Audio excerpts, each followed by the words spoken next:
কে গো বাপু, তোমার বয়স কত? আমার বয়সের কথা জিগাইলাই। হ বাপু, তোমার বয়সের কথা জিগাইলাম। তোমার বয়স কত বছর? আর কয়েন না, আগে 25 আসিল, এখন 20 পাও দিলাম। মাই, ইডা আবার কোন জাতি কথা? মাই স্যার 25 থেকে 30 যা, আন্নে 25 থেকে 20 হইলেন, কারণটা কি আন্নে? আরে বাপু, বুঝেন নাই। গার্জেনে পাতি দেখতে দেখতে বয়স যে কবে 25 হয়ে গেছে নিজেও জানি না। চুল টুল দিয়ে একটা পাকটা আছে, তাই 25 থেকে 20 মধ্যে বয়সটা নিয়ে এলাম, যেন তাড়াতাড়ি বিয়েটা হয়ে যায়। বাবা, আন্নে এত বুদ্ধি!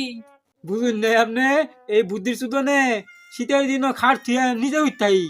এই জন্যই তো আন্নে বিয়ে করা হয় না, বয়স পাইকে গেছে গা। আরে বাপু, বয়স না তো, চুল পাকে গেছে কেমন।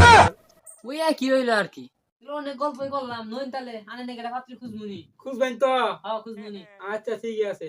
আন্নে এটা বিদেশে 80 দিন দিহি।